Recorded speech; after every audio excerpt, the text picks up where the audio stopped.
Bonjour, merci d'être là ce matin. Et comme vous voyez, nous avons une session d'infectiologie composite. Donc je suis Christian Trépeau et je coachais avec Gilles Raguin. Et notre première oratrice vient de Vienna et elle est versant psychiatrie. Et elle va nous parler de ce qu'ils font de très bien, parce qu'il se passe beaucoup de choses là-bas. À vous.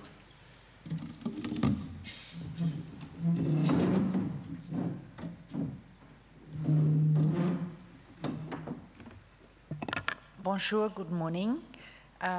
First of all, it's such a pleasure to be not only just in Biarritz again, but seeing all the colleagues and friends in person, and my special thanks goes to Jean-Pierre and Arcais for having me here.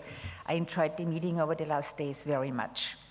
And it's my pleasure I'm a psychiatrist by training, to give you some information about a study we did on psychiatric comorbidity and HCV infection in prisons in Austria. First, my disclosure, the work was partly supported by pharmaceutical companies, but they had no influence on the protocol or data collection, and etc.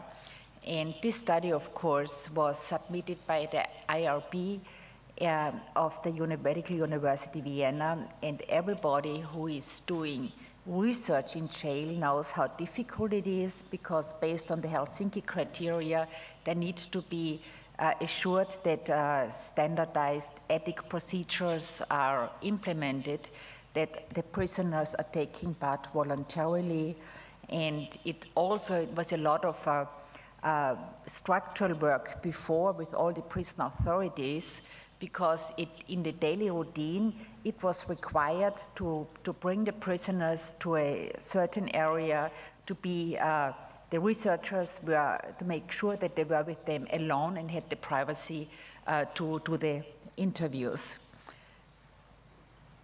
So we are aware of that people who are in prison, and I have to say it's about worldwide, that the societies or the institution are very good in locking up addicts. They are not as good as locking up people with white-collar crime. And we do know that in prison everywhere, a significant amount of drug addicts are imprisoned.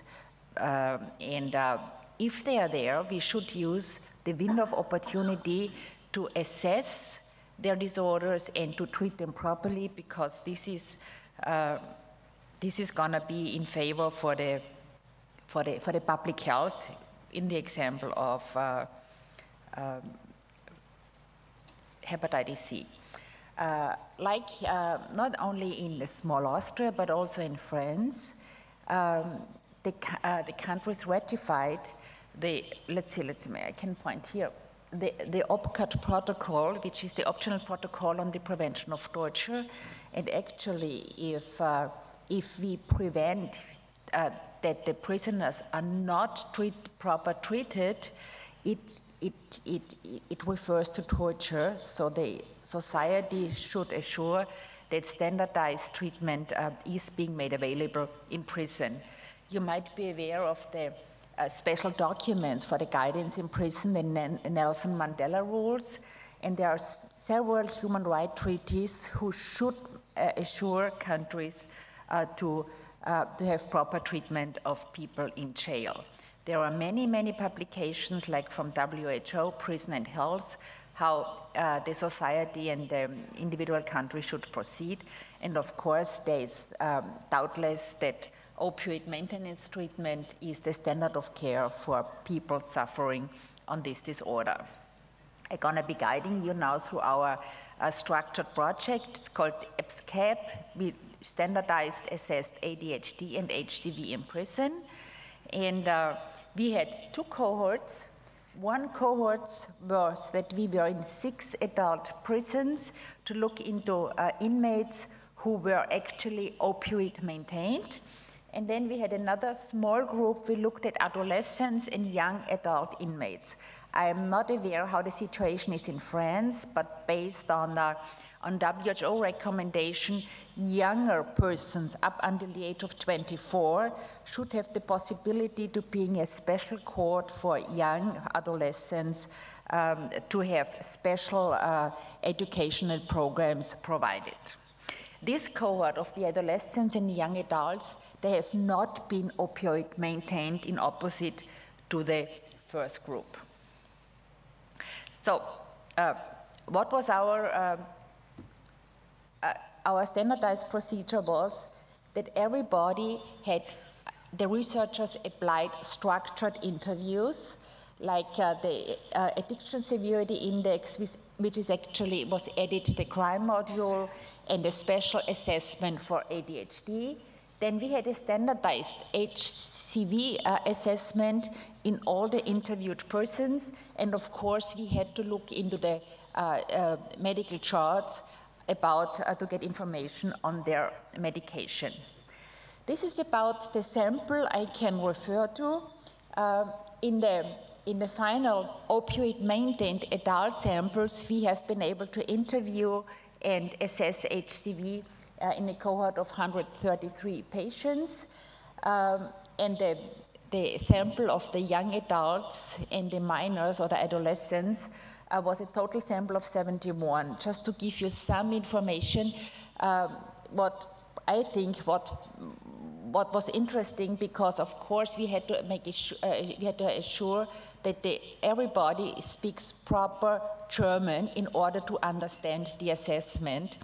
And in the younger people, we had to exclude 48 inmates due to the lack of language barriers. So in the prisons, they are surrounded in the Viennese area. There is a high proportion of non-Austrian citizens and who are unable so far to speak the language. And this is one of the requirements, that if they are jailed, and we only had people who have been sentenced, that they are guaranteed to have special language courses. So the sample characteristic, and I'm referring to the adults now, in this 133 inmates, we had about 22% females. The mean age was 35.7 years. And to give you an information on the opioid maintenance substances, we had methadone, we had levomethadone, we have slow-release oral morphine, which is quite common in Austria, and we had buprenorphine. And if you just look very quickly on the mean dosing, you see that with the exception of oral slow-release morphine, which is ROM, they are basically highly underdosed in their daily opioid maintenance dose. About half of them had antidepressants and antipsychotics, and unfortunately 85% were on benzodiazepines, and partly even with very high dosing. And to refer to this figure, in our assessment, only 3%, this might be interesting for you in the course of my presentation, only 3% had ADHD medication. I can tell you because the doctors in jail had a major reservation adding stimulant medication to opioid maintenance therapy. Also, we are aware that there are a lot of publications referring to the positive effects in administering this. So, just a very quick overview. What was the psychiatric comorbidity at the time of the interview? You see the highly loaded groups of comorbidity. The dark columns are the opioid-maintained patients, and the light colors are the younger adults until the age of 24. We see, of course, as expected, a high antisocial personality rating, then a very high suicide risk. And this might be interesting. This is the report of the European Addiction Severity Index and the mini screen, that a considerable amount of inmates still have been using drugs in prison. As we know, that's the case, and we should not be surprised if they are having a diagnosis of substance use disorder, they keep on using substances. And of course, also affective disorders scored pretty high. So I come now to the results on how prevalent was the attention deficit disorder in this opioid-maintained group of people. This is the publication to it, and everybody who wants to have the slide, I'm happy to share them with you. So we had yesterday a very interesting workshop with Wim van den Brink and Maurice Desmatais referring to the high prevalence of ADHD. We do know what's going on in the head of these patients. They keep, it's kind of, what the hell is this? Oh, it's just my mind.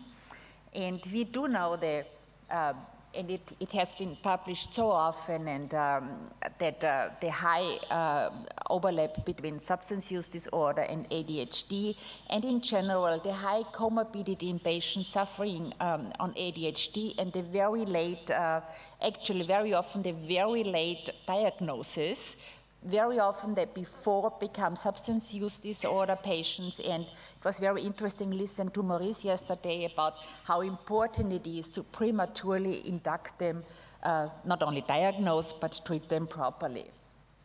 So this is known that substance use disorder and the high prevalence of ADHD. We do know that ADHD have a threefold increased risk to develop substance use disorder.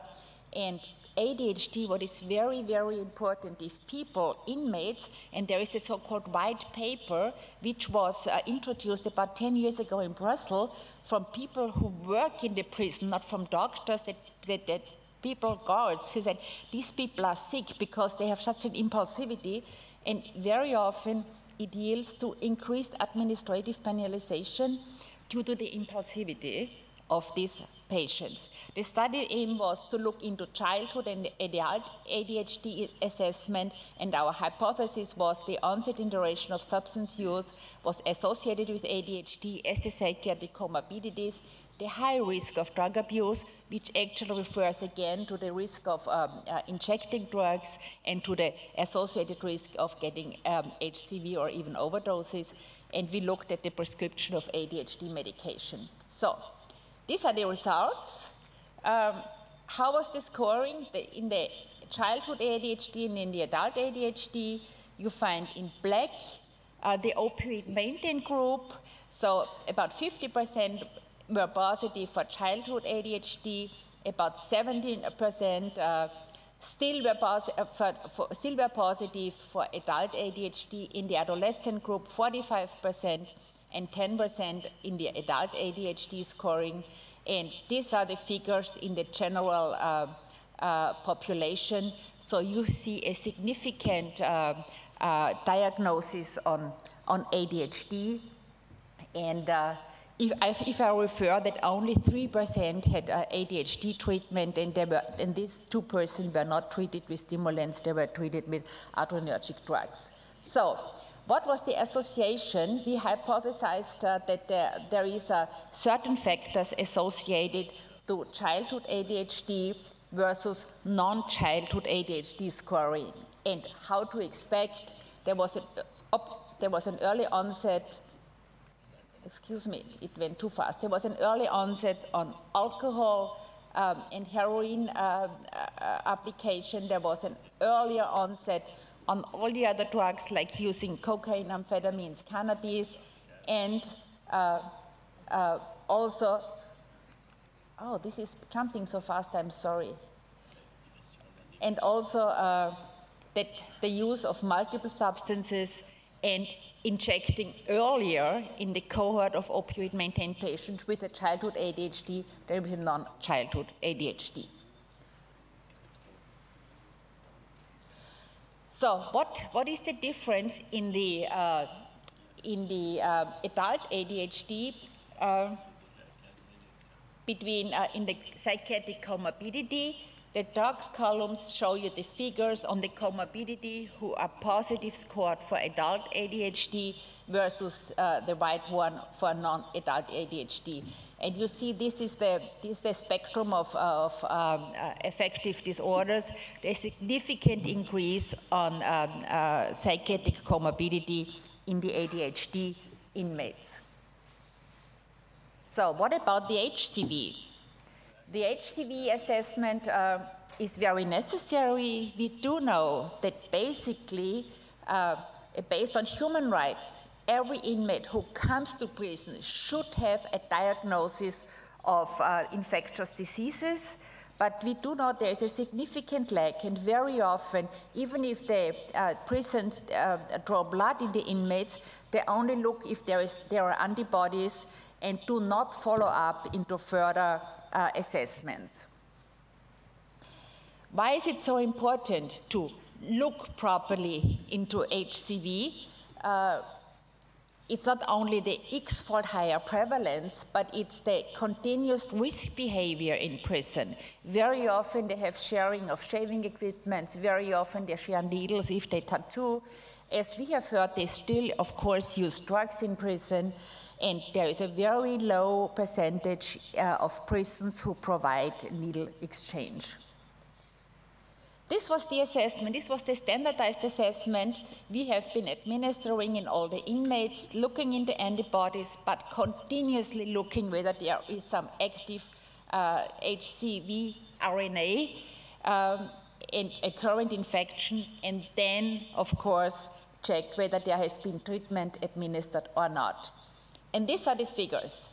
The figures show that antibodies were present in 74%. However, and this is the major mistake if it's not a standardized study, in many prisons, these results are stressed in the charts. And you see that in 45%, the inmates still were HCV RNA positive, so they have the viral infection and they would need treatment. This gives you the information. I know there's a high variation between the countries. The Mediterranean countries have other subtypes than we have. We have the majority subtype 1, followed by subtype 3. And then we asked, because there is a lot of education going on in our cohorts and in the harm reduction centers, in the treatment centers, everybody is informing the patients. And to be honest, in my treatment center, they were very proud when DAA treatment started that all of a sudden they got a very expensive treatment. And as in contrary to the prediction, these patients were reliable in their DAA treatment. So we asked the inmates, do you know your status on HCV? And this is always very interesting that basically they were very nicely informed about their HCV status. But here we looked into the estimation who thought who is negative and who was really negative. So 80% were right in their judgment. However, 20% thought that they are negative and had a positive result. And in this cohort who did not know their status, about 50% were positive on RNA. So basically they are informed, but we are really well advised to take this, to really look into objective data. So what is the special case? If we treat our inmates in prison, it's beneficial for the general population. HCV testing should be taken seriously at entry, but of course periodically afterwards.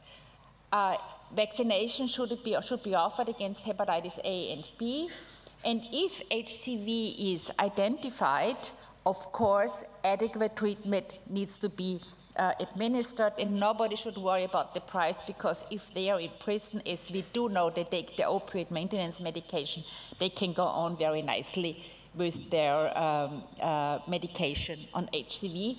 And this is the paper which was published 2019 on the HCV infection in the two imprisoned cohorts, the young offenders and the opioid maintenance prisoners. In the young group, only one person was HCV positive, and this was a person with a former history of drug abuse. So I thank you very much for your attention. Thank you very much. We wait a few questions. Possibly it's better to discuss after each topic because the topics are very different. If I may start, what's the story of paying for the treatment? Which budget is going to support the treatment? I think this is a very important question, as to my knowledge in France, it's the health ministry who is providing the service. However, in my country, which is unfortunate, it's the Ministry of Justice. So we faced a lot of problems in doing this investigation because everybody was employed by the Ministry of Justice and they felt, of course, controlled about their assessment. But after this investigation, we had a lot of discussion with the individual prisons because individual prisons have their own budget from the Ministry of Justice.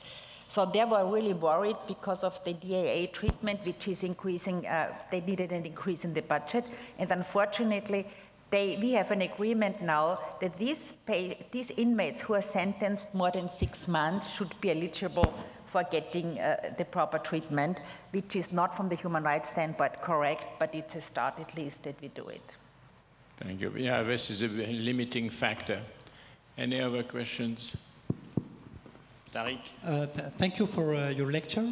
If a prisoner, a patient, is in a prison for a very short period, how do you manage the follow-up when you go to the prison and go out to know if he's cured or not? Yeah, to do research in prison is not only difficult from the ethics standpoint because it took very long for the IRB to agree it, but it's very difficult because you interfere with the life in jail, you know. So we managed actually. We had a lot of great researchers. So a significant amount of my research stuff was dedicated to try to do this prison study in a period of 6 months, because I felt it's going to be difficult if it's extended too long, because then the atmosphere might be changing and we cannot succeed. Thank you. Oui, I have a question. With the French National Council on AIDS and Hepatitis, we, at the request of the Ministry of Health, we conducted a study last year in prisons to see what was the situation for the hepatitis C positive patients. And what we showed is that only 50% of the detainees are actually tested for hepatitis C first, but in France, the good news, the bad news is low testing. The good news is that about 80% of the patients tested positive for hepatitis C get a follow-up and a treatment on the midterm. So I wonder, one of the big difficulties was to work with prisons, and the fact that it was very difficult to get figures on hepatitis C, on testing, on medical consultations, and so on. So it's a research setting, as you said, but do you have information on how it is outside of the research in the prisons? You know, I think this is the really leg. So I think it's very, very important to do a structured study, because in a structured study, you're going to be following each inmate about their real status. If you rely on the figures, you know, because there's a fluctuating stuff and it's highly underrepresented. So if you, it's only possible if you apply a structured design, then you will get reliable figures. And as you see in this study, it's pretty high. And this was actually the first one doing this on a structured basis in opioid maintained patient. And despite the fact this is a panel on infectious disease, I really reinforce all of you to do the ADHD assessment, because the ADHD assessment is from an economic standpoint very, very important, because if you treat the inmates, they are not only safer in regard to their impulsivity and intravenous drug use, but they have a decreased rate on relapse to criminality and to drugs. And there are some more recent publication, they refer the beneficial effect of lisdexamfetamine in the administration for the ADHD. And interestingly, if you initiate treatment, the prison staff, it's a positive reinforcement for them, because all of a sudden they realize they are difficult, impulsive patients are much better to deal with. Okay. Merci beaucoup. Merci pour votre présentation. Nous allons maintenant passer à la présentation suivante, donc consacrée la prise en charge de l'hépatite delta en 2021 en France. C'est Tariq Assela de l'APHP, qui est pathologue à l'APHP, qui va nous faire cette présentation pour 15 à 20 minutes. Merci. Merci. Tout d'abord, je remercie Jean-Pierre Delouette pour cette invitation. Je suis très heureux d'être parmi vous. Je trouve ce congrès très riche, avec une grande diversité et beaucoup d'échanges. Donc, je vais vous parler de l'hépatite delta. Donc, je suis aussi très honoré d'être modéré par Gilles et Christian. Et merci à Camille Perrier et à Dominique Rouleau pour l'aide pour le topo. Alors, voici mes liens d'intérêt. Donc, je suis orateur aussi pour Gilead et Guerre, parce que je fais aussi des essais thérapeutiques et je coordonne quelques essais thérapeutiques dans le traitement du delta. Mais j'ai aussi d'autres liens d'intérêt. J'ai été 2 fois champion du monde avec mes compatriotes Zidane, Mbappé. Et puis, c'est vrai que l'année passée, on a été aussi champion d'Afrique avec l'Algérie. Alors, voici les objectifs pédagogiques de cette lecture. Donc, connaître l'épidémiologie de l'hépatite delta en France, savoir dépister une hépatite delta, connaître l'histoire naturelle et conséquences, et comment traiter un patient avec hépatite delta. Et je vais essayer de vous donner des recettes, finalement, simples pour la prise en charge de ces patients.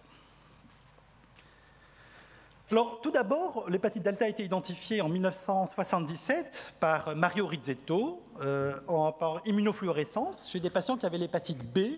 Et donc, c'est un virus qui a besoin du virus B pour contaminer un patient. Donc, c'est un virus défectueux qu'on appelle qui a besoin de l'enveloppe du virus B. Donc, c'est passionnant parce que c'est un double opportuniste. Il a besoin du virus B et il a besoin de la cellule et il utilise l'un et l'autre à son avantage. Et vous voyez que sur le papier original, le professeur Christian Trépeau de Lyon, qui est avec nous, était un des auteurs de ce papier. Vous pourriez lui poser des questions. Alors, vous voyez les virus. Le virus de l'hépatite delta, c'est un virus ARN circulaire avec beaucoup de bases CG qui permet un repliement. Et donc, la cellule va le prendre pour un ADN et donc va le transcrire et le répliquer. Et il va utiliser l'enveloppe du virus de l'hépatite B pour être enveloppé. Et du coup, comme il utilise le virus B ou la cellule, c'est très difficile, finalement, de cibler des enzymes qui sont à lui et pour essayer de le bloquer, d'où une recherche difficile. C'est un virus très petit et qui infecte et qui peut donner des maladies graves.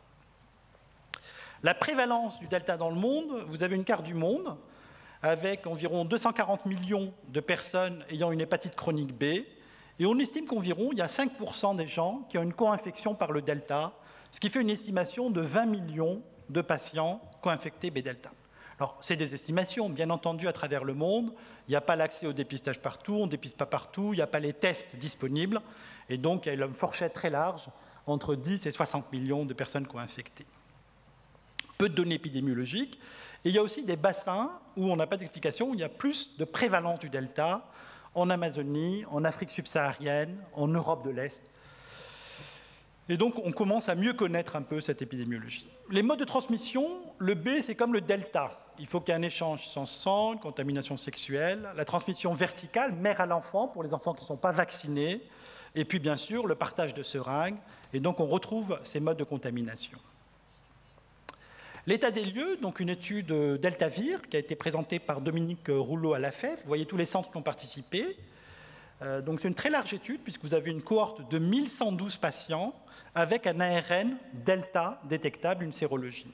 Et donc, ça permet, cette étude, de faire une cartographie de l'hépatite delta en France.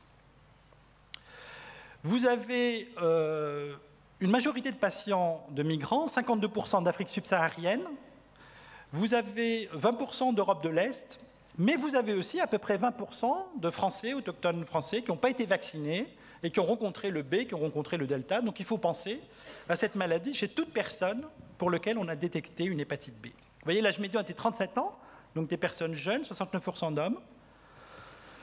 Et voici les facteurs de risque. Donc, naissance en pays d'endémie, donc il faut y penser, bien sûr, usage de drogues intraveineuses, iatrogénie parentale, sexuelle. Il y a des comorbidités, bien sûr, il faut toujours interroger pour la consommation d'alcool, qui est synergique pour la gravité, pour la progression vers la cirrhose, comme l'obésité, le tabac, et puis des co-infections virales par l'hépatite C, 24%, le VIH, 19%, et les deux virus, 9%. Donc toujours, quand on voit un patient, essayer d'être complet, de refaire, tout patient qui a une maladie, rechercher les autres, donc l'hépatite B, rechercher le C, le VIH, le D. Alors, on a plusieurs génotypes, et donc ça, c'est surtout Emmanuel Gordien, Le Gall, au Centre national de référence du delta, qui ont permis de faire toutes ces souches. Donc, c'est un peu comme dans l'hépatite C, il y a une variabilité du virus qui fait qu'il va avoir différents génotypes, jusqu'au génotype 8, et ça sera intéressant dans le développement des nouvelles molécules pour voir si ces molécules vont être pangénotypiques, vont être efficaces sur tous les variants. Donc c'est intéressant de connaître, et puis il y a un autre intérêt qui est plus anthropologique. Vous savez que la virologie, ça permet aussi de suivre les mouvements de population, c'est aussi un sujet intéressant qu'on pourra discuter. Donc le profil, pour résumer cette étude cohorte delta V, vous voyez, il y a 86% sont des migrants, mais il y a quand même une proportion de gens aussi qui sont autochtones. Les co-infections comportent des risques, donc usage de drogue, il y a des co-infections par le VHC, le VIH, et vous avez une progression de la maladie plus fréquente vers la cirrhose. Et là, c'est une étude qui a été faite un peu partout, je crois que c'est aux États-Unis, on montrait que la très grande majorité des patients hépatite B n'avaient jamais eu de test hépatite delta. C'est vrai en France, c'est vrai dans tous les hôpitaux, on oublie de faire le delta. On oublie fréquemment, soit le patient est étiqueté hépatite B, puis on nous est adressé, puis on suit, on ne refait pas le bilan initial, soit on n'y pense pas. Toujours est-il qu'il faut que ce soit systématique. Il faut que ce soit aussi à certaines occasions. Si on a une augmentation des transaminases, avec une charge virale B qui est basse ou indétectable, il faut penser qu'il y a une autre cause, le delta. Il faut penser qu'il y a une surinfection, et donc y penser fréquemment. L'histoire naturelle. Alors, l'hépatite peut être aiguë si on attrape le delta. On peut avoir des hépatites fulminantes, c'est rare mais ça peut arriver. On peut guérir. Et puis, on peut avoir une maladie chronique avec une évolution, vous voyez, dans toutes les séries, plus grave vers la cirrhose, vers le carcinome hépatocellulaire.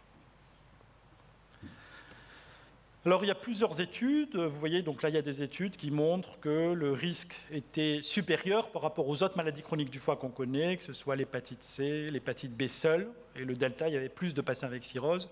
On collecte aussi des données maintenant au niveau européen, international, donc on apprendra de mieux en mieux l'histoire naturelle de l'hépatite delta. Et vous voyez que si on a un ARN détectable, on a plus de risques de décompensation de mortalité. D'où l'idée, mieux avoir le diagnostic de la maladie, mieux comprendre, ça permet de mieux développer les futurs traitements. Ça veut dire qu'on pense qu'il faut peut-être arrêter la réplication virale D si cette réplication est associée à une sévérité plus importante. Alors les marqueurs non invasifs n'ont aucun intérêt dans le delta, que ce soit le fibroscan, le fibrotest, les marqueurs sériques. Il y a des très grandes études maintenant qui montrent qu'il y a une très mauvaise corrélation. C'est une première étude positive, mais il y a beaucoup d'études négatives. Et on arrive finalement à l'innovation thérapeutique, les traitements. Alors, donc on a vu, l'hépatite delta, c'est à peu près 20 millions de personnes dans le monde. Il faut le dépister toujours chez une personne qui a l'hépatite B, faire une sérologie delta. C'est une maladie qui est plus grave et qu'il faut prendre en charge. Les traitements, grâce à la révolution, vous avez vu avec l'hépatite C, énormément de molécules disponibles en quelques années, ça entraînait un boost dans la recherche en virologie, en hépatologie, de l'enthousiasme. Là, je vous montre les structures chimiques, parce que beaucoup de chimistes, comme Raymond Schinazi, disent on parle d'un traitement si on montre la structure. Et vous voyez, pour le delta, ce qui est très important aussi, c'est qu'apprendre la réplication du virus, ces phases de réplication, de l'entrée du virus dans l'hépatocyte, jusqu'à sa réplication et sa sortie, ça permet de connaître chaque étape, et chaque étape peut être une cible pour le développement d'une nouvelle molécule. Donc le virus de l'hépatite delta va rentrer par un récepteur, le NTCP qui a été identifié, qui est le même récepteur que le virus B. Et donc en bloquant l'entrée, c'est le mécanisme de bulivertide et Pludex, on bloque l'infection des nouveaux hépatocytes. Ensuite, il faut que les hépatocytes qui étaient déjà infectés soient éliminés. Vous avez les traitements qu'on appelle antiviraux directs, donc le bulivertide, mais vous avez les antiviraux indirects qui aident le système immunitaire comme l'interféron lambda. Vous avez aussi des inhibiteurs de la farnésylation, le lonafarnib, qui est en développement, qui est en phase 3. Et c'est très intéressant parce que ce médicament a une AMM pour une maladie qui est rare, qui est la progeria, qui sont des enfants qui naissent et qui vieillissent prématurément et qui ont un défaut au niveau de la membrane basale qui est mal repliée. Et ce médicament permet la stabilité de la membrane basale. Donc c'est un médicament, le lonafarnib, qui a une indication pour une maladie rare. Ça représente peu d'enfants dans le monde, mais c'est une autre indication dans le delta. Et puis des inhibiteurs pour le relargage du virus, qui sont les NAPS, mais qui sont en développement plus précoce. Donc il y a de la recherche, et cette recherche est une occasion finalement de parler de l'hépatite delta, de dépister plus, de prendre en charge des malades, et de leur proposer des prises en charge thérapeutiques. C'est vrai, on en parlait avec Gilles, dépister pour rien proposer, c'est vrai que c'est un peu plus difficile. Vous voyez l'interféron P qui a été utilisé très longtemps, qui est dans toutes les guidelines, les recommandations européennes, américaines, mais qui n'a pas l'autorisation de mise sur le marché, mais qui est utilisé. Et la difficulté, ce qu'on a appris récemment, c'est qu'il y avait 20% de répondeurs qui avaient un ARN indétectable, mais quand on les suivait, 2 ans, 3 ans, 4 ans après, on trouvait qu'il y avait des rechutes tardives. Et donc pour le delta, il ne faut pas parler, comme dans l'hépatite C, de réponse virologique prolongée ou de guérison. Il faut suivre ces patients 3 ans, 4 ans, 5 ans après par une PCR delta. Il y a des rechutes tardives fréquentes. Donc le delta, ne jamais parler de guérison, on parle de guérison uniquement si on a la perte de l'antigène HBs, la séroconversion, puisque le virus delta a besoin du B, qui est obtenue assez rarement. Donc qui traiter par Epludex? Donc il y a une autorisation de mise sur le marché européenne conditionnelle. Donc vous traitez vos patients. En général, on se sert de la réunion de concertation pluridisciplinaire, comme on le faisait pour l'hépatite C. C'est pour toute maladie chronique delta, avec des patients adultes, avec cirrhose compensée, on n'a pas encore la donnée pour les cirrhoses décompensées, avec un ARN détectable, et on privilégie bien sûr les patients F2, F3, F4, qui ont une fibrose plus avancée, qui sont à risque de décompenser et de faire un cancer. Comment on fait le bilan initial? Donc la première ordonnance, on fait toujours en virologie un point initial pour avoir la charge virale initiale du delta, ne pas oublier le B, la sérologie VIH, évaluer la fibrose, et en cas de cirrhose, faire une échographie pour le dépistage du cancer du foie, une endoscopie pour les varices œsophagiennes. Comment traiter? Epludex, c'est 2 mg sous-cutané, une fois par jour. Il y a besoin d'éducation thérapeutique, de programmes de soutien. La première fois, on fait avec le patient, mais après, le patient peut très bien le faire lui-même. Et puis, c'est des traitements qui soient envisagés soit en traitement de maintenance, comme pour le B, on bloque la réplication, c'est bien toléré, soit en traitement associé à l'interféron pégylé, comme combinaison, dans le but d'avoir un traitement qui va supprimer l'antigène HBs. Et souvent, on dit, vous savez que le delta bloque la réplication du B, si on bloque le delta, il y a un risque de réactivation du B. Il est préférable de protéger les patients en mettant un analogue, entecavir ou tenofovir, comme vous le souhaitez. Comment surveiller? Donc, c'est la virologie, l'efficacité et les transaminases. Une normalisation des transaminases témoigne de la diminution de l'inflammation.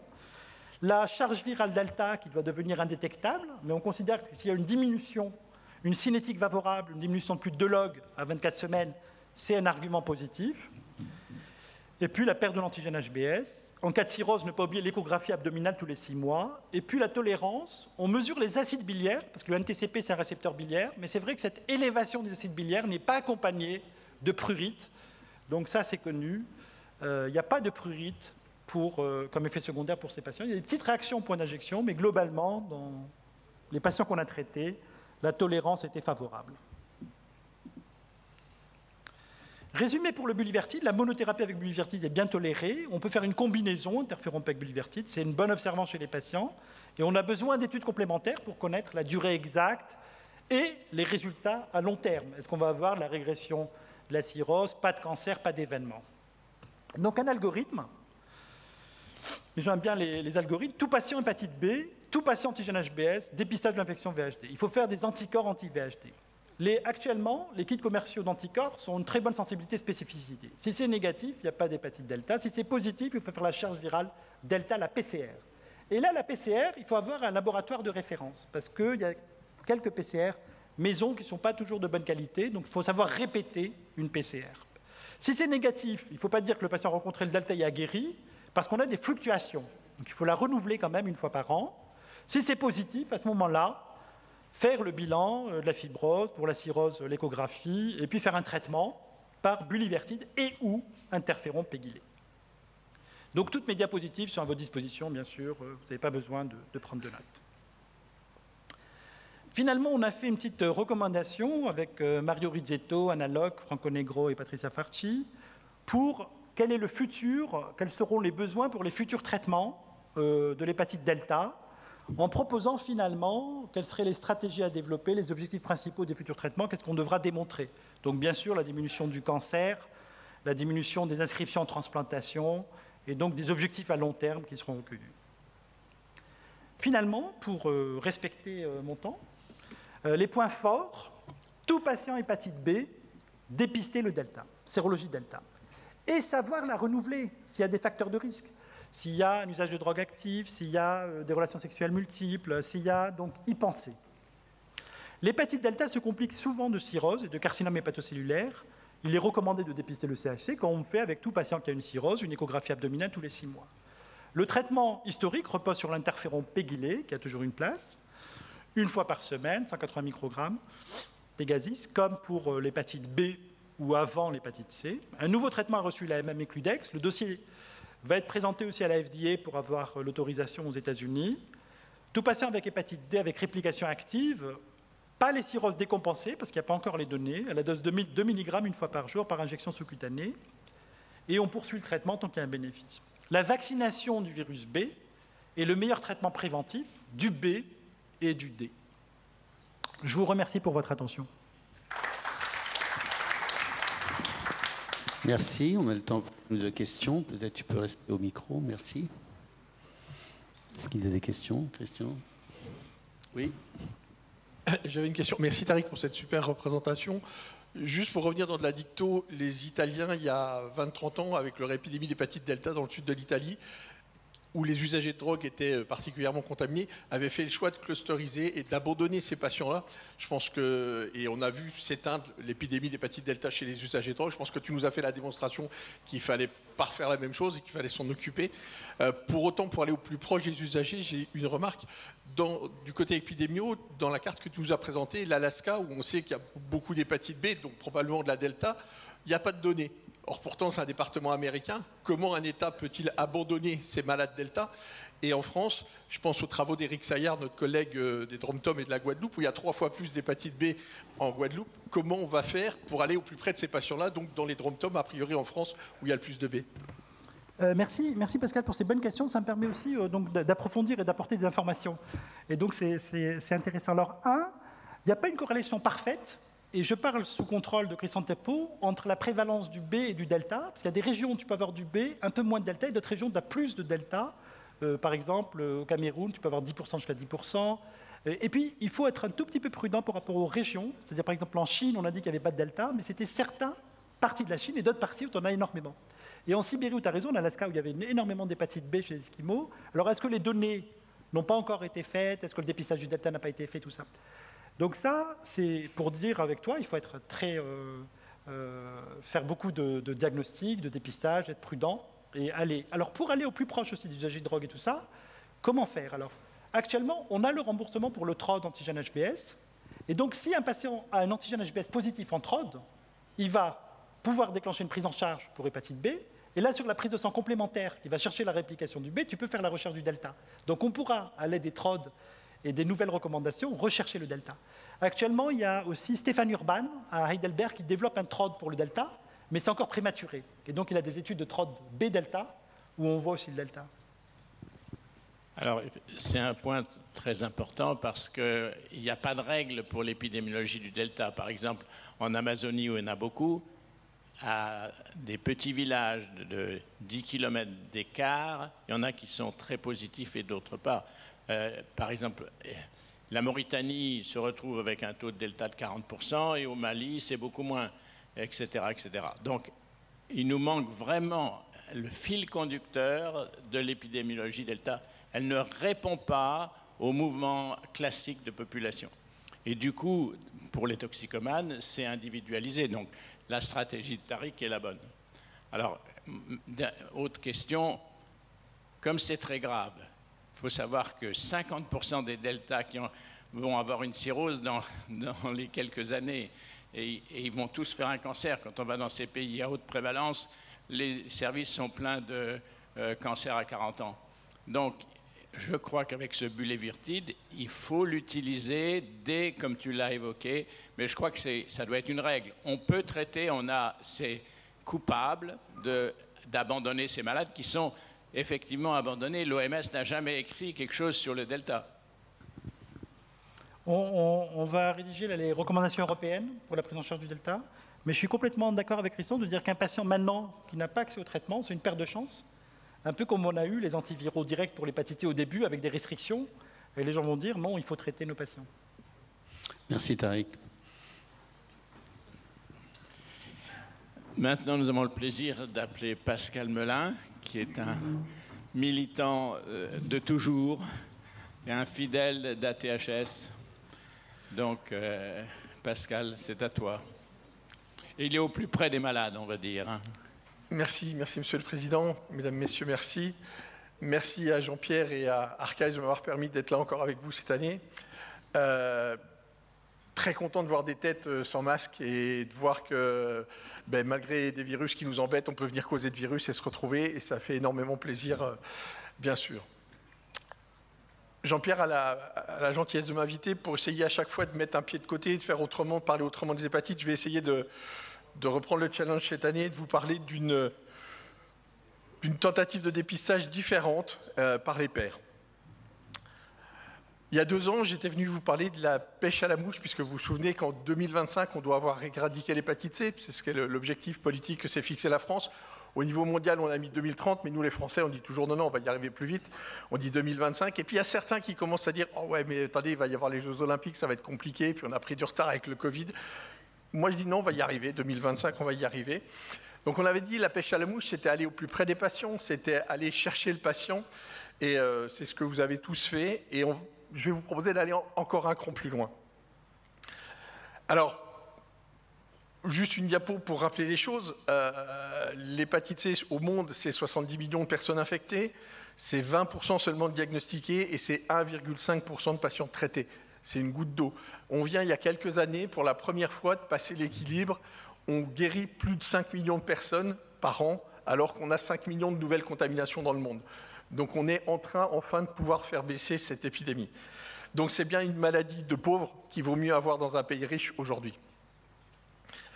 L'épidémio, alors ça c'est vraiment, probablement c'est une diapo qu'a présentée Stanislas Paul, qui est pour moi importante. Vous voyez qu'en 2017, les choses ont changé avec l'accès universel et qu'on a vu l'épidémie baisser en population standard. Combien il reste d'hépatite C? On n'est pas foutu de le dire aujourd'hui en France correctement, on fait des estimations. On a probablement passé la barre, on est en dessous de la barre des 100 000, on est probablement vers la barre des 60 000. Juste, j'aime bien la barre des 60 000 parce que ça veut dire qu'il y aurait une personne sur 1000 en France qui serait atteinte d'hépatite C. Et ça, c'est un chiffre qui me parle. Ça veut dire qu'aujourd'hui, en population générale, il faudrait qu'on fasse 1000 tests pour en trouver un. Et pourtant, il y a des populations réservoirs, et on les a nommées. Ces populations réservoirs, c'est les migrants, c'est les patients VIH, c'est les prisonniers, et c'est les usagers de drogue. Vous voyez, dans les courbes qu'on a mis volontairement en dessous, on voit que chez les patients VIH, il nous a fallu 10 ans, mais on les connaissait, les co-infectés VIH-VHC. Mais ça y est, on va réussir à avoir traité toutes les hépatites C de nos co-infectés. Les prisonniers, on en a déjà parlé, c'est un boulot qui continue d'être fait, qui reste à faire, qui est compliqué, mais c'est une épidémie qui tout doucement baisse. Et vous voyez que la courbe jaune, les migrants, ça reste compliqué parce qu'en fonction des pays d'immigration, on a plus ou moins d'hépatite C et on récupère l'épidémie des pays d'origine, bien sûr. Et puis il y a nos usagers de drogue, cette courbe bleue. Vous voyez qu'on a baissé et qu'on a du mal à faire stagner. On a guéri et probablement que c'est le réservoir qui nous restera demain. Quand on demande au ministre de la Santé, nous à SOS Hépatite, l'éradication, ce n'est pas amener à zéro, c'est un moment arrêter, c'est réduire. Vous acceptez d'arrêter à combien? Combien vous accepterez qu'il reste de patients? On arrêtera à 10 000, à 15 000, à 20 000, à 40 000, et c'est probablement à partir des usagers de drogue qu'éventuellement ce cluster pourrait faire renaître l'épidémie, remettre le feu aux poudres. Donc c'est important, quoi qu'on fasse dans l'accès aux soins des usagers de drogue, de maintenir coûte que coûte une RDR puissante, forte et efficace pour éviter que cette épidémie reparte chez les usagers de drogue. Les traitements, ils sont là. Donc oui, on a la paire gagnante. La paire gagnante, on l'a dans les mains, bien sûr. C'est soit 3 comprimés pendant 8 semaines, soit 1 comprimé pendant 12 semaines. On l'a tous, ça, c'est acquis. On a aussi le brelan. Le brelan, aujourd'hui, on l'a, c'est quoi? C'est de pouvoir faire des TROD, c'est de pouvoir faire du GeneXpert avec des charges virales en moins d'1 heure pour prouver que les patients sont bien virémiques, et c'est le FibroScan. Donc vous allez me dire, on a le carré gagnant, il suffit d'ajouter le traitement. Vous avez le carré, effectivement, vous avez ces 3 outils et vous avez un traitement efficace. Donc là, on peut aujourd'hui, en moins d'1 heure, faire un TROD, faire un FibroScan, faire un GeneXpert et vous repartez avec une ordonnance de traitement. Mais alors, comment on pourrait faire une canne flush? Parce qu'aujourd'hui, ça, c'est pas suffisant, il faut encore faire mieux. Ben voilà la proposition. Pardon. Oups, on peut reculer. Excusez-moi. Encore une diapo. en arrière, voilà. On va pouvoir faire du hors les murs. Tout le monde a compris qu'avec ces outils-là, il fallait aller au-devant des patients. C'est le discours que j'ai porté il y a 2 ans, et c'est ce que tout le monde a fait. On dit, allez, on va médicaliser, c'est un boulot de soignant, on va emmener des équipes. Là, j'ai pris... il y en a plein, et je vous les citerai après. C'était le travail de Dominique Larrey, c'est-à-dire on prend un bus, on met une infirmière, on met un médecin, et on y va, on va au plus près des usagers, et on va faire du dépistage. Et là, on trouve effectivement, dans des endroits reculés, on trouve des patients qui étaient en dehors du soin, et on va pouvoir voir qu'on va trouver des usagers de drogue, qu'on va pouvoir trouver des gens qui avaient des consommations d'alcool, qui vont être sous substitution, et on va les amener aux soins avec des résultats hyper intéressants. Mais ça, c'est en médicalisant. Même constat, André-Jean Rémy l'a fait à Perpignan, on médicalise, on met une équipe, on fait de l'allée vert, on fait un bus de dépistage, on l'a fait à Montpellier, on l'a fait, Denis Ouzan l'a fait à Nice, des collègues l'ont fait en Australie. Le point commun de toutes ces actions, c'est ambulatoire, médicalisé, et c'est le salarié. Donc ça a un coût, et on doit venir aujourd'hui nous demander, oui, mais alors ça coûte combien de dépister un patient et de le guérir? Oui, ça coûte cher, mais on vous parle d'éradication, de faire disparaître une maladie. Moins il y aura de malades, plus il faudra mettre d'argent pour aller chercher les derniers malades. Ça marche, mais à mon avis, on peut encore faire mieux, et on doit finir ce job de l'éradication pour 2025. Alors, je vous propose d'aller voir tout à l'heure le poster d'Hélène Donadieu, qui est le poster numéro 34, et de vous arrêter sur cette publication qu'elle va faire et ce qui a été présenté à la FEF. C'est Icône. C'est une intervention à base communautaire permettant d'améliorer le dépistage et la mise en traitement de l'hépatite C chez des usagers de drogue actifs avec une stratégie d'utilisation de type RDS, je vais revenir dessus, pour éliminer le virus. Alors la population qu'elle a choisie, ce n'est pas des enfants de cœur, c'est 75% de sans domicile fixe et 52% d'alcoolodépendants. Ça, c'est la branche dure de nos usagers de drogue qui seront le réservoir de demain, qui sont les plus difficiles à traiter et à guérir. On a fait ce qui était le plus facile, ce qu'il y a devant nous maintenant, c'est le plus difficile. Et quand on regarde cette technique, elle a permis d'inclure 554 inclusions en 11 semaines. Ils se sont arrêtés, victimes de leur succès. Qu'est-ce qui s'est passé? Les Respondent Drive-in Sampling, c'est simplement quelque chose qu'on connaît très bien en addicto, c'est qu'on va payer des gens pour amener aux soins. Et c'est ça qu'Hélène a fait. C'est ça qui a fait tousser les hépatologues en France, parce qu'on n'est pas en hépatologie dans cette mouvance-là, même si nous, on l'a déjà entendu en addictologie. C'est de dire aux 15 premiers patients qui sont à gauche, qui sont ce qu'on appelle les patients graines, on vous donne de l'argent si vous venez vous faire dépister, et on vous donne 3 coupons pour aller redonner à des patients que vous connaissez, qui sont en dehors du soin, et qui eux-mêmes toucheront 50 € s'ils reviennent se faire dépister, etc. Et on redonne 3 coupons, etc. Et ça fait boule de neige. Ce que nos amis belges ont déjà expérimenté depuis longtemps en addicto, c'est ces expériences de boule de neige, et ça fonctionne. C'est ça que nous a présenté Hélène Donadieu, et c'est ça qui nous fait tousser, mais c'est le prix à payer pour finir cette éradication. Donc une indemnisation financière, et vous voyez qu'il y a des patients, le numéro 15, il n'a jamais donné ses coupons, et puis il y en a d'autres qui ont énormément donné de coupons. Donc je veux dire, l'équipe qui est à la base de ça, elle a aussi une responsabilité on va miser sur comment on va pouvoir, au sein d'une communauté, donc là on est bien dans un territoire donné, on va pouvoir miser sur le patient. Donc ça, c'est à mon avis une expérience communautaire qui est hyper intéressante pour obtenir cette éradication. Et vous voyez que ce n'est pas des news, c'est connu cette technique-là depuis 1996. Le résultat, il est spectaculaire. Donc je vous rappelle, 75% de SDF, elle est arrivée à 49 patients qui étaient virémiques, 7 étaient sans droit, il y a eu 4 refus, 1 décès. La mise en traitement pour 37 patients, traitement complet pour 61 patients, et il y a un patient qui a été perdu de vue, et il y en a un qui n'a pas fini son traitement, mais on est à 55% de guérison. C'est énorme, 55% de guérison. Et on peut imaginer que même le perdu de vue est peut-être guéri, puisqu'il a peut-être eu un traitement suffisant pour guérir. Donc l'étude Icône, elle nous montre que c'est possible. Et puis je voudrais vous parler d'une autre étude dont on est très fiers à SOS Hépatite, c'est le road trip, c'est la région Bourgogne-Franche-Comté, c'est des militants. Alors là, on n'est plus du tout dans quelque chose de salarié, on est sur des militants, bénévoles, des ex-usagers pour certains, qui disent nous on est guéris aujourd'hui, mais on a envie de faire partager ça aux copains, parce qu'il y a des gens aujourd'hui qui sont dans les structures addicto et qui sont en dehors du soin de l'hépatite, peut-être dans un soin addicto, donc on va y aller. Donc c'est des militants qui s'équipent, qui se forment au TROD, au GèneXpert, au Fibroscan, et qui vont pendant 15 jours se balader en Bourgogne et se déposer dans chaque structure et venir dire on est là, causer dans la salle d'attente avec ce punk à chien que l'équipe essaye de cadrer sur la méthadone, mais qu'on a oublié de dépister de l'hépatite C de temps en temps. Et on s'aperçoit avec ce mec-là, en 2 heures de temps, il va pouvoir repartir avec sa prescription. Et l'équipe va se retrouver à dire « Ouais, mais attendez, il y a des problèmes sociaux, nous on n'était pas... » Ça fait rien, on essaye de traitement. Parce que nous, on est guéris, on est des ex-usagers et on veut faire partager ça. Donc c'est quelque chose qui a lieu depuis 2 ans et dont le dernier road trip s'est fini la semaine dernière.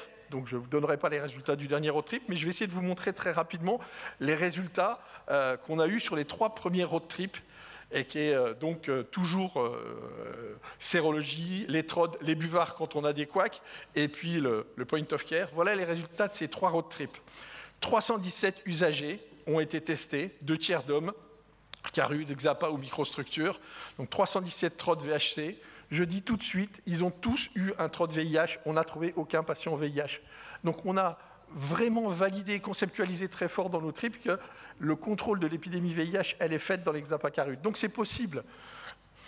285 TROD VHC négatifs, donc là on repart sur un discours de réduction des risques, comment ne pas se contaminer. 32 TROD VHC positifs, et là on propose aux patients de venir au GeneXpert. Et bien on en a 3 qui ont refusé, qui ont eu peur, qui ne veulent pas savoir ou qui n'ont pas le temps parce qu'ils repartent, ils ont des rendez-vous, etc.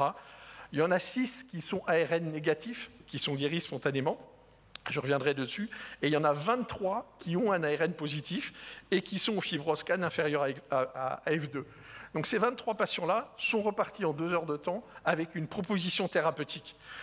Je vous dis juste que ces 23 patients-là, ça fait 8,2%. Et ce que je trouve passionnant, c'est que nous, avec des militants, on tombe dans une population d'usagers en Xapa, sur 8% de gens virémiques, or que Hélène Donadieu nous a présenté dans sa structure qu'elle avait 8% de patients virémiques aussi dans son étude. Et en population aujourd'hui, on est sur un 1 sur 1000. Et là, nous, on arrive à du 8%. Donc on est bien dans de la pêche à la mouche, on va chercher les patients les plus compliqués.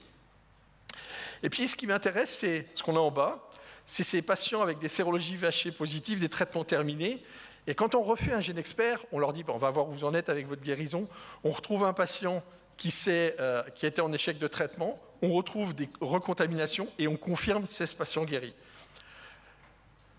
Alors comment faire une canne flush royale? Ben voilà, à mon avis, la réponse elle est là. C'est la combinaison idéale de l'éradication, c'est les outils, on les a, les traitements, on les a.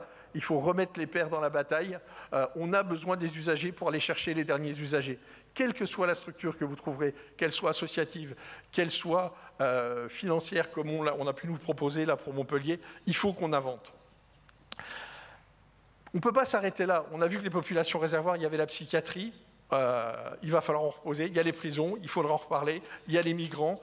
Que peuvent apporter les pairs? Sûrement, ils peuvent apporter énormément de choses pour ces différents réservoirs, et c'est ce qu'on reprendra demain dans le débat qu'on aura en atelier.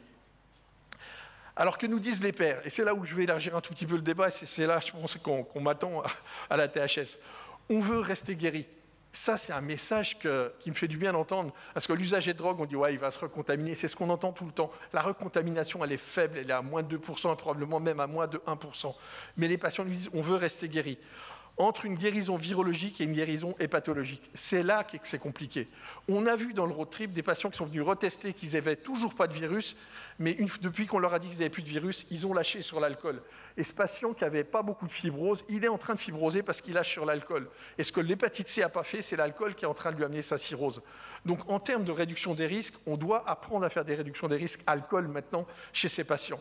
Donc oui, tu es guéri virologiquement, mais le fibroscan, il montre que tu t'es aggravé. Donc qu'est-ce qui s'est passé? Tu as pris du poids, tu as pris de l'alcool, tu as pris d'autres produits.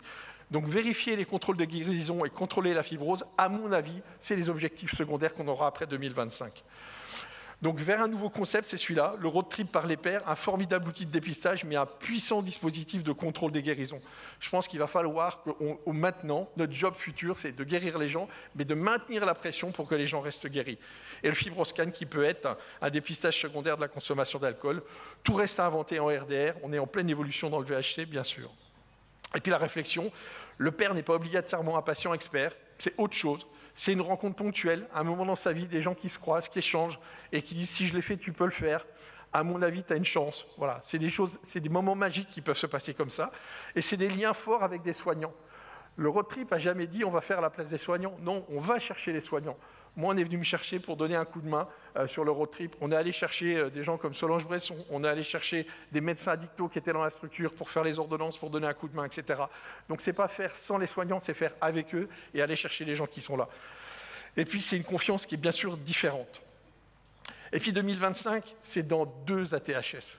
C'est bientôt, quoi. Alors, est-ce que dans 2 ATHS, on viendra dire on a gagné, l'éradication, on l'a faite? Combien on acceptera qu'il reste de patients en France? Le background qu'on aura, c'est 20 000 patients, je ne sais pas, on ne veut pas nous répondre. Il faut que les épidémiologistes prononcent sur à combien on arrêtera les moyens, mais en tout cas, il faut continuer de mettre de l'argent, continuer de mettre de l'énergie pour arriver à obtenir cette éradication. Car soigner l'hépatite C en 2021, c'est faire le pari des pairs pour remporter 36 fois la mise. Je vous remercie. C'est bien ce que je disais, tu es en avance de 2 coups, et même comme la France est en avance de 5 ans, c'est un gros challenge. Alors on t'attend. Des questions pour...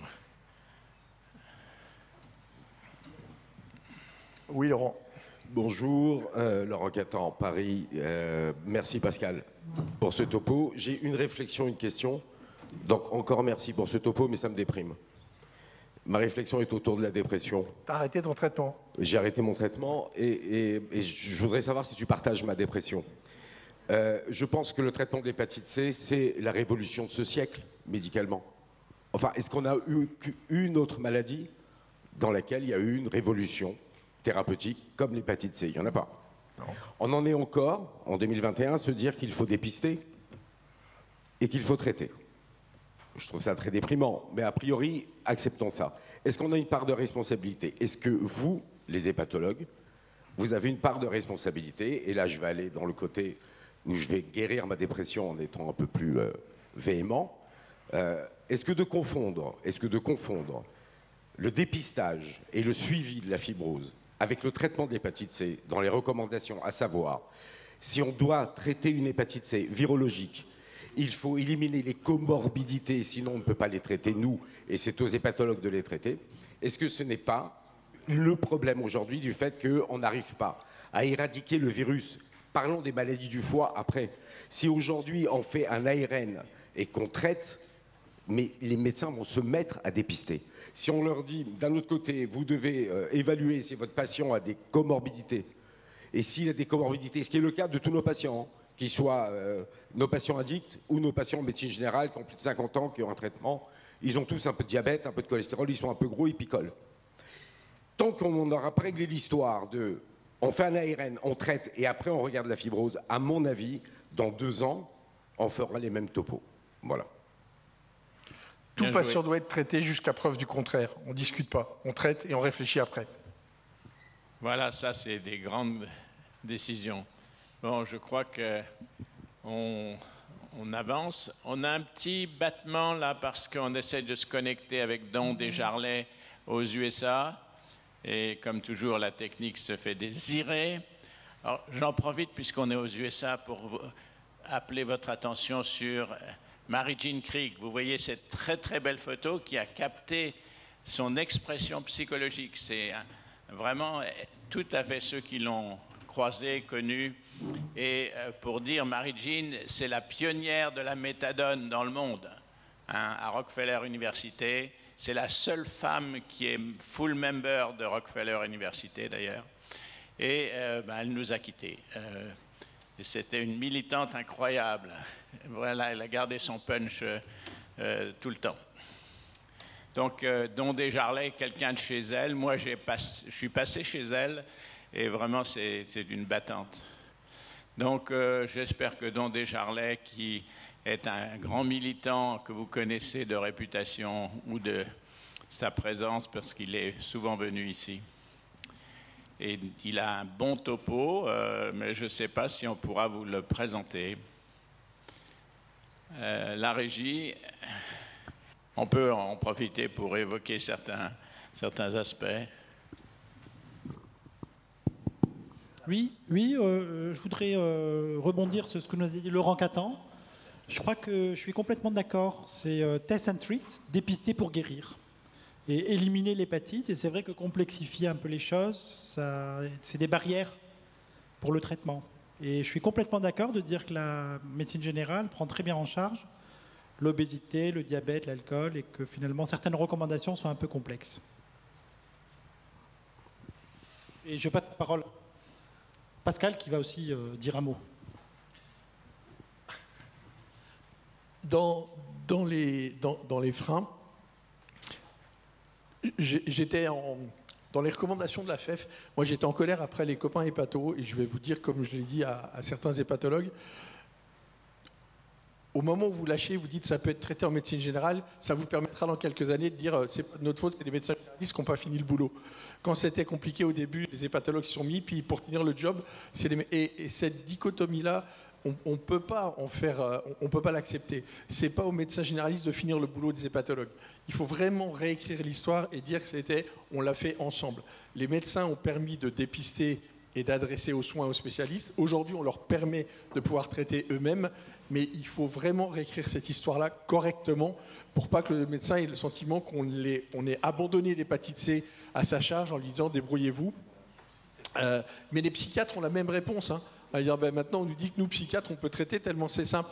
Mais moi, j'ai pas envie, quoi. Je l'ai pas fait, je sais pas faire. On lui dit, mais c'est simple, tu prescris, voilà.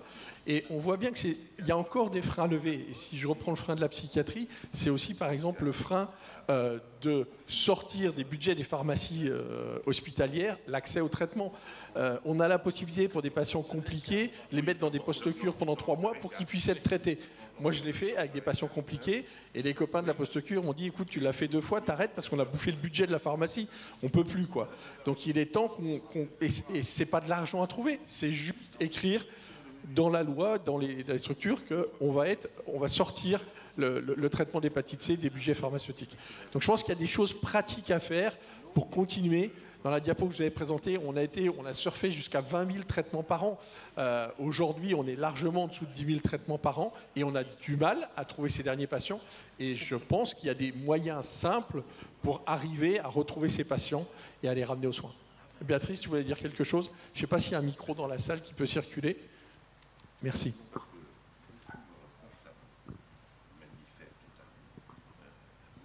Ouais, je suis contente que tu dises ça, Pascal. Enfin, globalement, je suis toujours contente de t'entendre.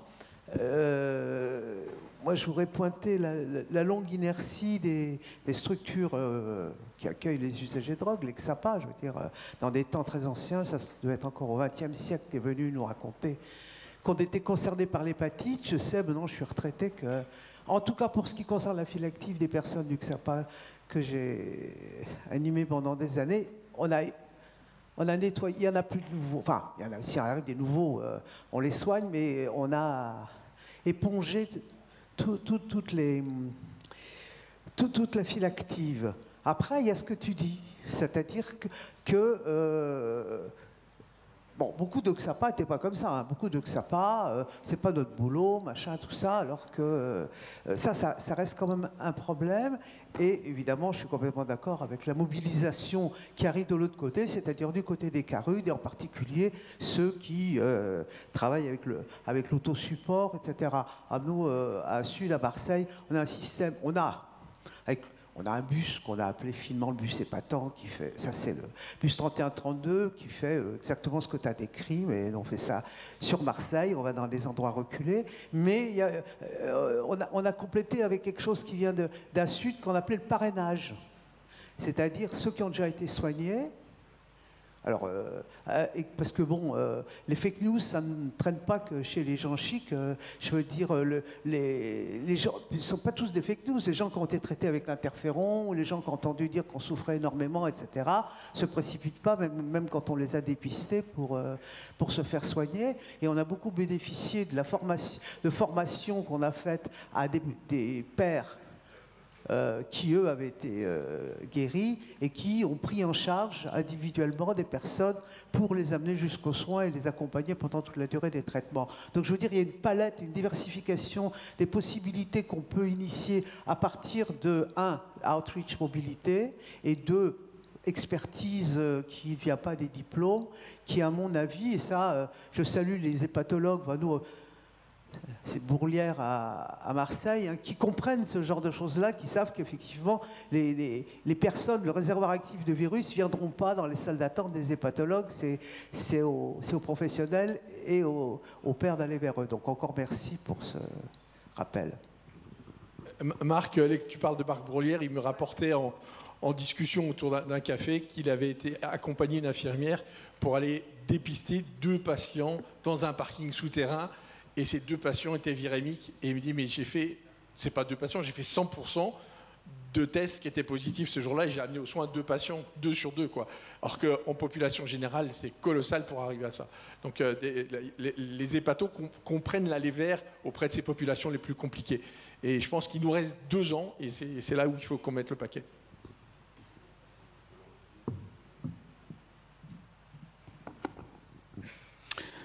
Bien, pas d'autres interventions, pas d'autres questions. Alors écoutez, on a un timing qui... on a été trop vite en fait. On a été tellement vite que la connexion qui est prévue avec les États-Unis pour parler du projet Drive avec Don Desjarlais est prévue à 11h15.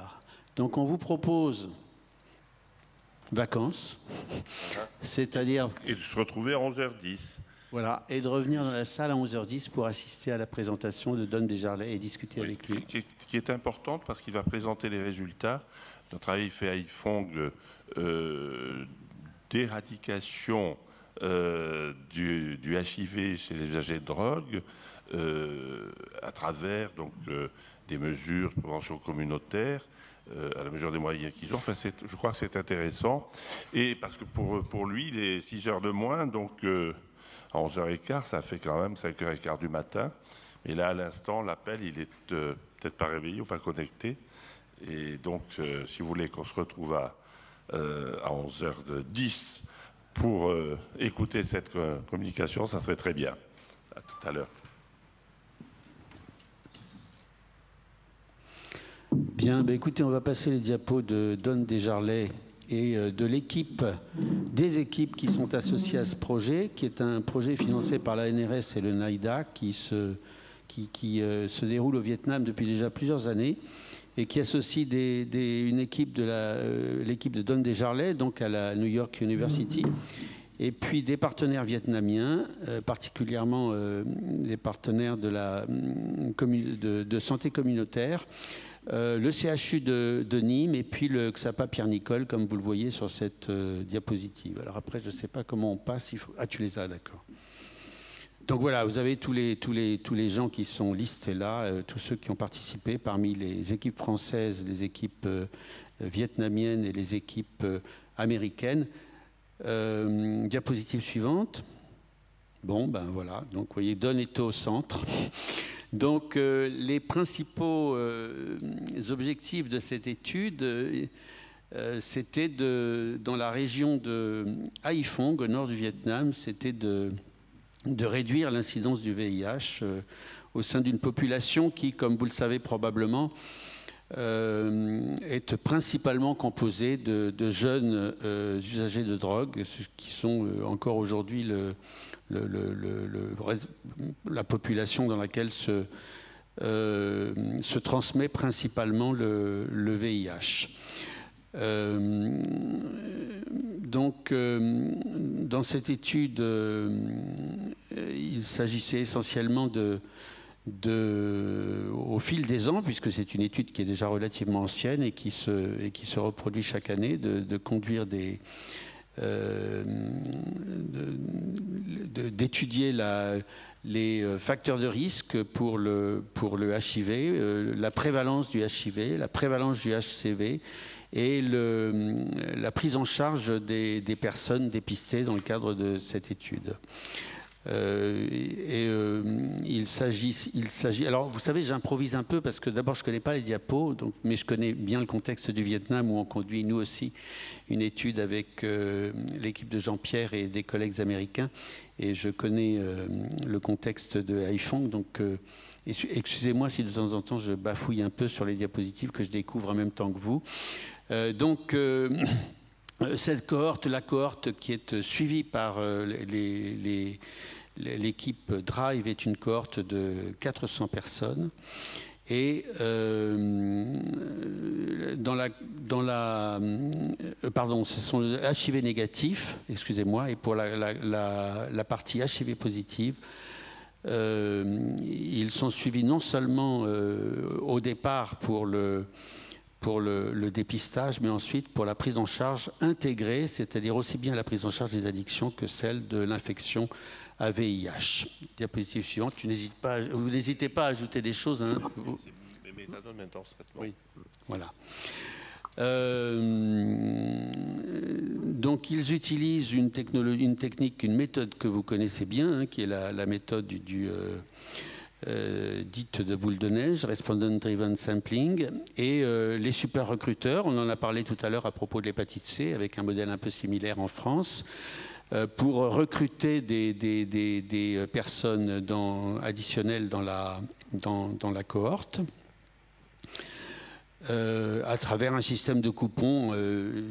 Il n'y a pas ici de rémunération, comme le montrait tout à l'heure dans l'étude française sur l'hépatite C, pour les recruteurs, pour faire entrer de nouvelles personnes dans la cohorte, mais il y a un système d'incitation qui est principalement basé sur des services de soins pour les personnes qui participent à ce recrutement ou à cette cohorte. Et les organisations communautaires qui sont utilisées sont assez efficaces et assez développées, contrairement à ce qu'on pourrait croire dans un pays comme le Vietnam où tout est contrôlé par le parti, même aujourd'hui encore, même si c'est moins visible. Il y a un réseau relativement autonome, relativement indépendant d'organisations communautaires, et notamment SCDI, qui est l'organisation dont vous avez vu le logo au tout début, qui a des antennes un peu dans tout le pays, et particulièrement dans le nord, mais aussi un peu dans le sud, et qui a beaucoup travaillé sur le VIH au fil des ans, et travaille maintenant aussi sur l'hépatite C. Diapositive suivante. Bon, vous avez là la population d'études, en sachant qu'au Vietnam, il y a quand même une particularité notable, c'est que de temps en temps, au fil des élections municipales ou régionales ou nationales, les progressistes perdent les élections et les conservateurs les gagnent. Et quand les conservateurs sont au pouvoir, régionalement ou nationalement, il y a assez régulièrement des campagnes des rafles chez les usagers de drogue, qui sont alors détenus dans des rehabilitation centers, qui en fait sont des centres de détention où est pratiqué un sevrage brutal. Oui, et ils vont rester là pour une période maximum de 4 ans, mais il est rare qu'ils sortent avant 2 ans. Donc c'est toujours très compliqué, parce que quand on gère des projets, notamment des projets de recherche au Vietnam, il arrive régulièrement que brusquement le recrutement s'assèche, parce que à l'occasion d'une fête nationale ou d'un événement politique local, les gens sont raflés et il est quasiment impossible ou très difficile d'obtenir leur sortie. On y arrive de temps en temps, ça nous est arrivé à Saigon d'arriver à faire sortir ceux qui étaient recrutés dans notre programme de recherche. Je ne sais pas si les amis de Drive ont la même facilité avec les autorités militaires et de police de Haiphong. Mais enfin, ça complique singulièrement les choses, et vous voyez qu'il y a une circulation des individus entre la prison et la cité. Diapositive les 3000 en rouge sont ceux qui sont en traitement méthadone. Voilà. Diapositive suivante. Oui, alors les difficultés rencontrées, c'est précisément ce que j'ai anticipé sur la diapositive, ce que je viens de vous expliquer, c'est-à-dire les interférences de police avec la prise en charge des usagers de drogue. Le fait qu'il y a assez peu de ressources financières disponibles, cela dit, la méthadone est payée par l'État, ainsi que les services de délivrance de méthadone qui couvrent à peu près le territoire national. Les difficultés d'avoir du personnel formé, la stigmatisation qui est toujours très forte, même si tout de même, au fil du temps et au fil des ans, nous avons vu, et je pense qu'à Saigon en tout cas, mais à Haiphong c'est probablement la même chose, que finit d'y avoir quand même une certaine tolérance vis-à-vis des usagers de drogue et des personnes séropositives. Ça a diminué par rapport à ce que c'était dans le passé. Et puis, ce qu'on évoquait tout à l'heure, les detention centers. Diapositive suivante. Alors, pour donc mesurer l'incidence dans la période d'étude, donc bon, moi j'ai pas trop les éléments, mais enfin je suppose qu'ils ont utilisé les techniques habituelles qui consistent à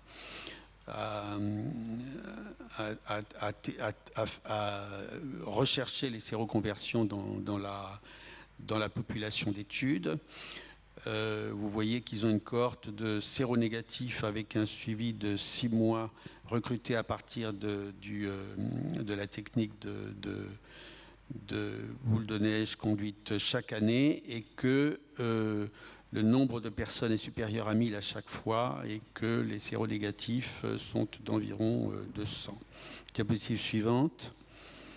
Les résultats, 3 séroconversions dans 1483 personnes années à risque dans l'étude de cohorte, 0 dans les enquêtes suivantes et 0 dans la plus récente, et donc finalement une incidence qui est assez impressionnante, hein, qui est vraiment très très basse et assez spectaculaire.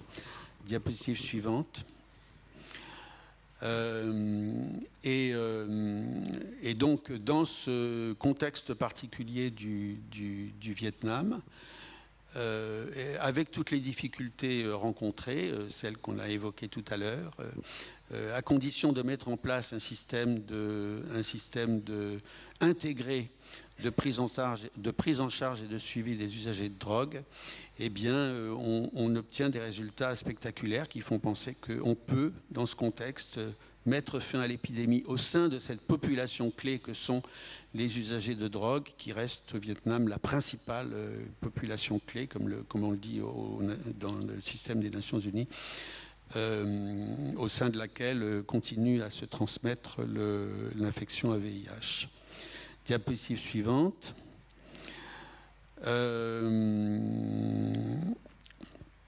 Alors, si on considère la population, je pense que c'est la population générale du Vietnam à laquelle ils font, des usagers de drogue du Vietnam à laquelle ils font allusion.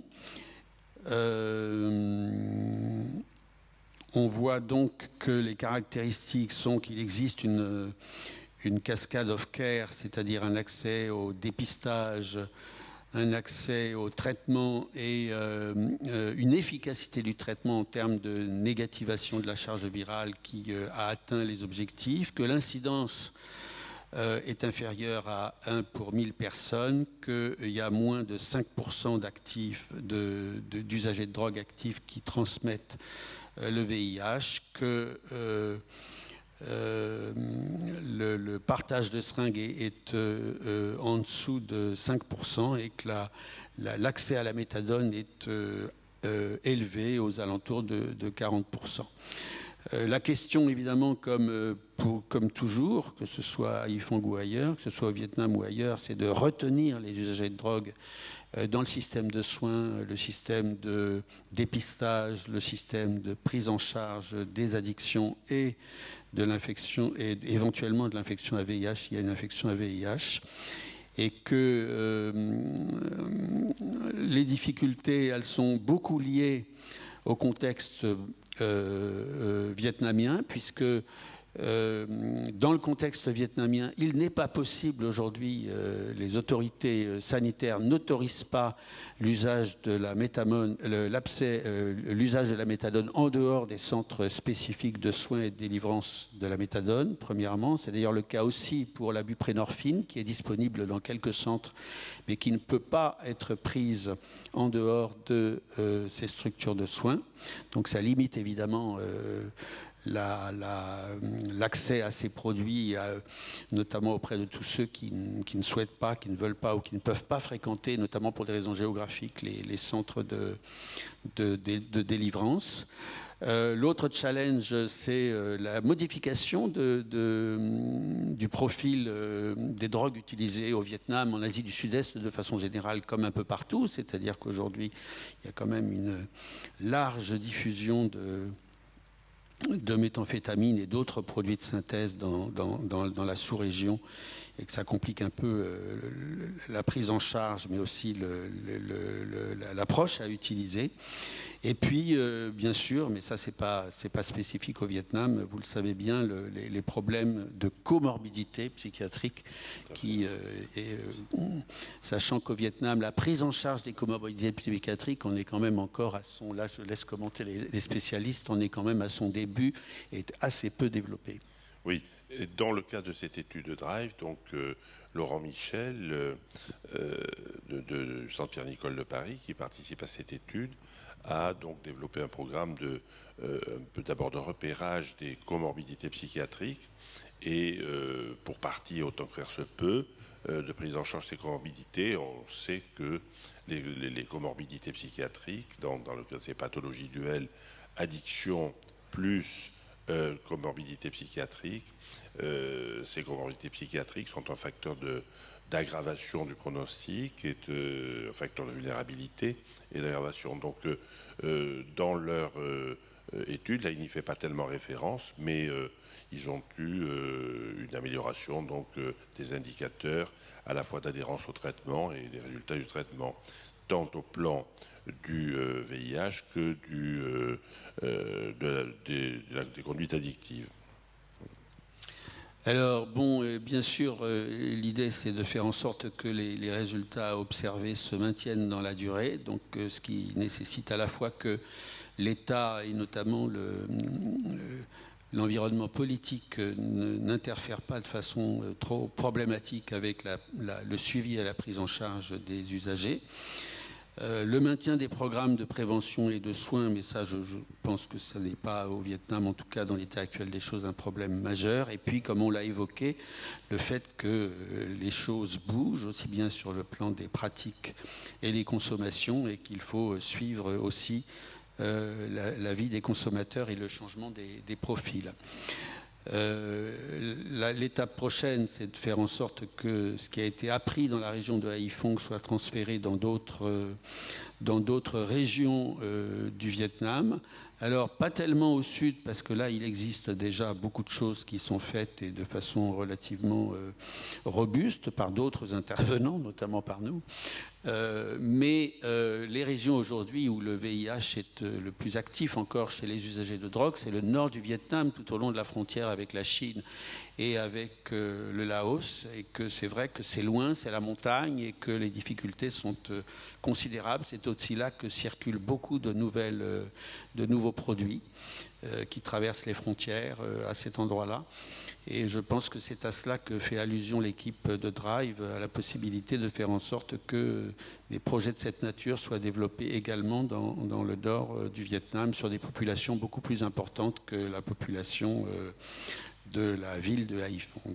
Oui, et relativement à ce que tu viens d'évoquer, nous avions réalisé il y a un peu plus de 2 ans, avec plusieurs membres de notre équipe, donc Patrick Ebrard à Nété, Vincent Trias qui est notre coordinateur sur place pour les études qui sont menées par nos équipes dans le sud.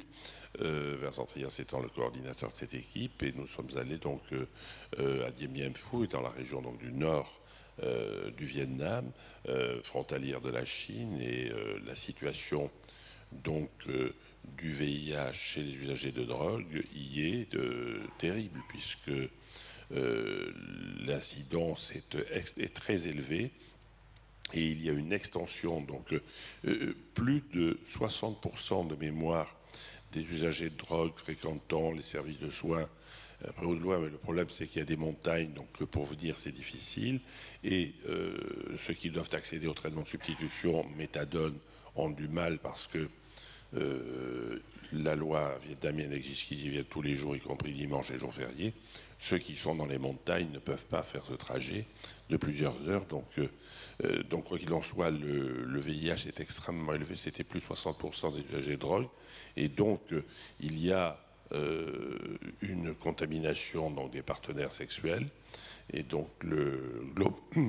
globalement, l'incidence du VIH est dans ces régions, on peut dire quasiment, a échappé au contrôle. Et donc, Don Desjarlais fait référence aussi à l'urgence qu'il y a de mettre en œuvre toutes ces possibilités de réduire donc, la diffusion de VIH. Alors, visiblement, ils ont un nouveau projet qui s'appelle CHEER, je ne savais pas, dont l'objectif est qui est de répliquer Drive, en gros de refaire des enquêtes pour estimer d'abord la taille des populations cibles, ensuite l'incidence du VIH dans ces populations cibles, l'incidence des comorbidités, notamment chez les MSM, la qualité, les caractéristiques et la qualité de la prise en charge, la couverture en méthadone et éventuellement peut-être en buprenorphine si elle se répand au Vietnam, ce qui n'est pas encore vraiment le cas, et des comportements de risque vis-à-vis du HIV. Diapositive suivante. Il semble qu'ils aient commencé en fait. Ah non, c'est la période de préparation. J'imagine que la Covid a dû compliquer singulièrement les choses et peut-être n'ont-ils pas démarré. Et on voit effectivement, comme vous le voyez sur ces noms qui apparaissent, vietnamiens, qui sont des villes du nord, des localités du nord du Vietnam, de la région dont Jean-Pierre vient de parler et dont on parlait tout à l'heure. En sachant que la différence, c'est que là, ils font une étude où ils prennent en compte pas simplement les usagers de drogue, mais également les MSM, alors que dans l'étude précédente, c'était uniquement les usagers de drogue. Ils ont quand même déjà des datas, en tout cas sur la phase préparatoire. Vous voyez quand même que malgré tout, le service, la prise en charge des personnes VIH est globalement très satisfaisante, puisqu'ils ont plus de 70%, ils montent presque jusqu'à 90% de charge virale inférieure à 20 copies chez les patients qui sont suivis dans ces différents sites. Diapositive suivante. En conclusion, il montre à travers les résultats de Drive que dans un pays comme le Vietnam, qui n'est pas aussi facile peut-être par certains côtés à travailler que les pays riches, ils sont capables, en tout cas dans la région d'études de Drive, d'atteindre à la quasi... alors moi, j'aime pas du tout éradication, c'est un mot qui ne me plaît pas, mais à la quasi-absence de transmission et de circulation du VIH au sein de la population des usagers de drogue, et qu'ils sont en phase aujourd'hui de travailler à diffuser la méthode et les activités du projet Drive dans d'autres régions, et particulièrement dans le Nord, de façon à contribuer à ce que leurs excellents résultats se répètent aussi dans des régions où la prévalence et l'incidence sont encore très forts. Voilà, je pense que c'est la dernière diapo. Voilà, écoutez, on regrette beaucoup que Don Desjarlais n'ait pas pu lui-même vous présenter ces résultats qui sont, je pense... Je crois qu'on peut applaudir chaleureusement Gilles qui vient de réaliser une première, un karaoké scientifique. Et c'est assez remarquable. Voilà. Donc, il s'est mis dans la peau de Don, qui a pu donc continuer de dormir tranquillement. Voilà, mais, alors, si c'est enregistré, on pourra leur montrer qui repère. Oui. J'ai dit Ah oui, tout à fait. Bon. Merci à vous. Je pense qu'on a fini cette session et que je crois que c'est à 12h15 que ça repartit dans l'amphithéâtre, c'est ça?